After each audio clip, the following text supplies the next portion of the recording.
সম্মানিত দর্শক মণ্ডলী, আপনাদের পক্ষ থেকে একটি গুরুত্বপূর্ণ জিজ্ঞাসা। একই মসজিদে একাধিকবার জুমার সালাত আদায় করা যাবে কি না? জিজ্ঞাসাকারী আহসান হাবিব, যশোর। তো অতীব গুরুত্বপূর্ণ জিজ্ঞাসা।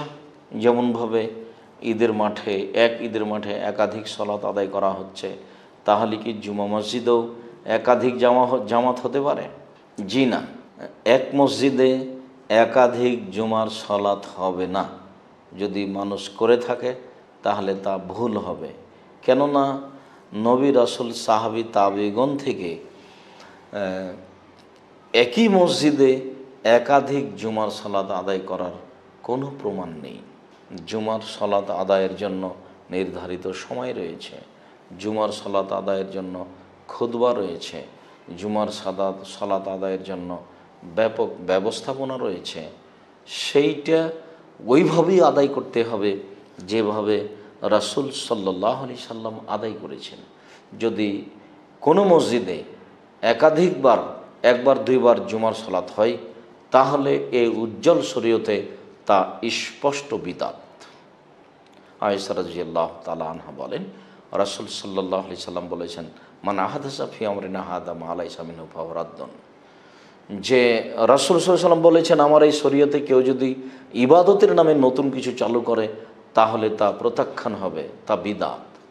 আবু হুরায়রা রাদিয়াল্লাহু তাআলা আনহু বলেন, রাসূল সাল্লাল্লাহু আলাইহি সাল্লাম বলেছেন, মান আমিলা আমালান লাইসা আলাইহি আমরুনা, কেউ যদি কোনো আমল করে তাতে যদি আমার কোনো নির্দেশনা না থাকে, ফাহুয়া রাদ্দুন, তাহলে তা পরিত্যাজ্য।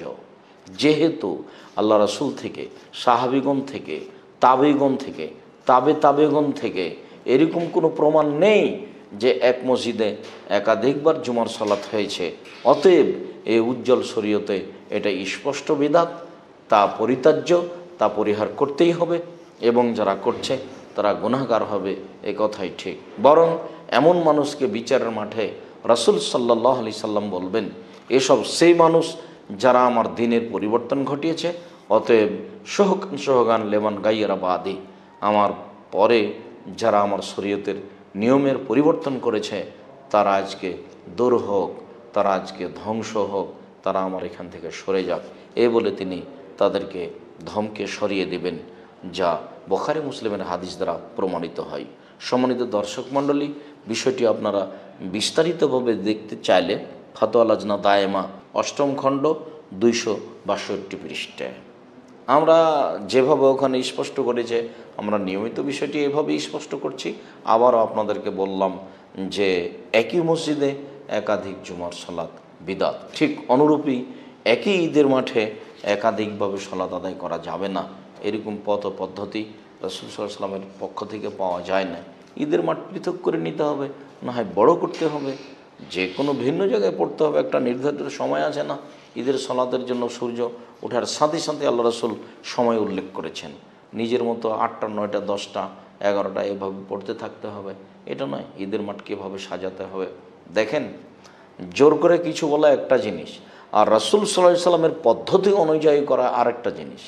রাসূল সাল্লাল্লাহু আলাইহি সাল্লামের পদ্ধতি অনুযায়ী করা মানে আমি আল্লাহ রাসূলকে আমলে বাস্তবায়ন করি, ভালোবাসি, এটাই হলো মূলত ভালোবাসা। আর নিজে থেকে জোর করে ভালোবাসা দেখাবো যা পদ্ধতি নয়, তাতে আসলে ভালোবাসা পাওয়া যাবে না, তাতে আল্লাহর সন্তুষ্টিও পাওয়া যাবে না, বরং তা হবে বিদআত, বরং তার জন্য ফলাফল হবে পরকালে ভয়াবহ। আল্লাহ তুমি আমাদেরকে এ ধরনের বিদআত থেকে রক্ষা করো, আল্লাহুম্মা আমিন। আশা যে সম্মানিত দিনী ভাই বোন, বিষয়টি আপনাদের কাছে খুব স্পষ্ট হয়েছে। আল্লাহু আ'লাম বিস-সাওয়াব। ওয়া সাল্লাল্লাহু আলা নবী ওয়া সাল্লাম। আসসালামু আলাইকুম।